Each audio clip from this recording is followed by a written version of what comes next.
Okey, cerita-cerita berkaitan dengan Jepun ni kita biasa dengar kan. Okey, cerita yang aku nak sharekan dengan korang ni, dia kisah tentang seorang pakcik, di mana pakcik ni dia duduk di Kelantan. Dia orang Kelantan lah kan. Di mana pakcik tersebut, dia dikenali dekat kampung tu lelaki yang bawa motor lama. Nama motor tu pula dia bernama Indoro. Dia macam motor lama macam tu lah, aku tak pasti. Aku tak pasti dia motor lama ataupun dia motor baru. Okey, kisah ni dia berlaku sekitar tahun 1977 ataupun tahun 1978. Okey, jadi nak dijadikan cerita, pakcik ni tadi kita namakan dia sebagai Pakcik Bujang, tapi Bujang tu bukan nama dia tau. Aku tak tahu nama dia apa. Kita panggil dia Pakcik Bujang je. Okey, cerita ni bermula semasa Pakcik Bujang tu dia pergi dekat kebun dia tau. Dan bila dia dah sampai dekat kebun dia pun cangkullah tanah, cangkul tanah kan. Sebab dia nak gemburkan tanah tu. Jadi semasa Pakcik Bujang tu dia gali, tiba-tiba dia punya cangkul dia tu kan besi kan. Jadi dia macam terkena sesuatu yang besi juga dekat tanah tu lah. Jadi Pakcik Bujang tu pun dia kait-kait tanah tu, dia ambil lah benda tu dan dia tengok lah benda tu dia panjang macam ni tau. Panjang dia kira-kira panjang ni. Mula-mula Pakcik Bujang tu dia ingat benda tu jantung pisang tau. Tapi jantung pisang apa yang dia buat daripada besi kan, mutasi ke apa. Sebab benda yang dia ingatkan jantung pisang tu keras macam besi tau. Dan memang besi pun benda tu. Jadi Pakcik Bujang ni pun dia macam malas nak fikir kan. Dia pun letaklah tepi benda tu. Lepas tu dia sambung lah buat batas. Jadi apabila Pakcik Bujang tu dah siap buat batas tu, dia pun bawa lah benda tu dekat kedai kopi. Macam biasalah kan, lelaki kalau dah siap buat kerja, dia akan pergi dekat kedai teh, lepas tu dia borak lah dengan kawan-kawan dia. Jadi Pakcik Bujang tu pun dia letak lah benda yang dia jumpa tu dekat dalam baku motor dia. Pakcik Bujang tu pun tadi dia bawa lah motor macam biasa, tapi dia tak tahu yang dia bawa tu adalah bom Jepun. Jadi apabila Pakcik Bujang tu dah sampai dekat kedai kopi tu, lepas dia dah parking motor, dia pun bawa lah bom Jepun tu pergi dekat kedai kopi tu. Lepas tu dia letak atas meja. Masa tu orang kampung banyak lah kan dekat kedai kopi tu, dia orang lepak makan apa semua. Lepas tu Pakcik Bujang tu pun ajak lah kawan-kawan dia tengok bom Jepun tu.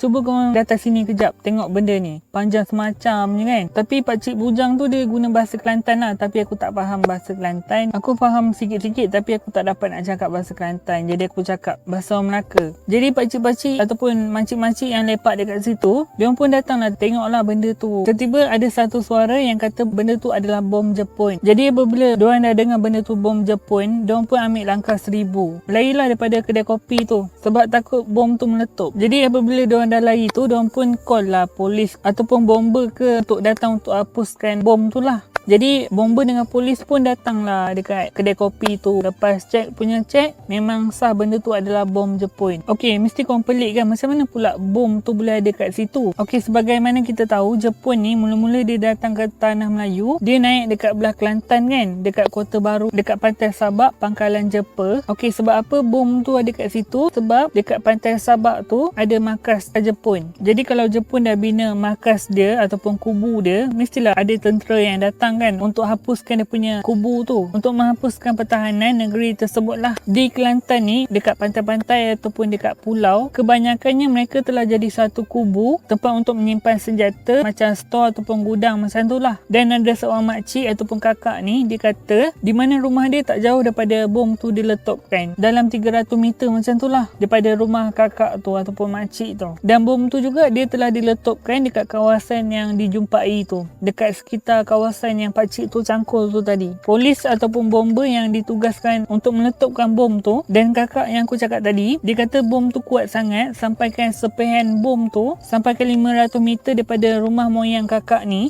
Still sepihan bom tu sampai dekat rumah moyang kakak tu. Nak dikatakan dia punya kuat letupan tu lah. Jadi bersyukurlah kita hidup kat dunia ni bukan masa peperangan Jepun. Dan doakanlah semoga Malaysia selamat dan dijauhkan daripada peperangan. Okey, itu saja kisah yang aku nak sampaikan untuk korang. Jumpa lagi dengan video aku seterusnya. Bye. Assalamualaikum.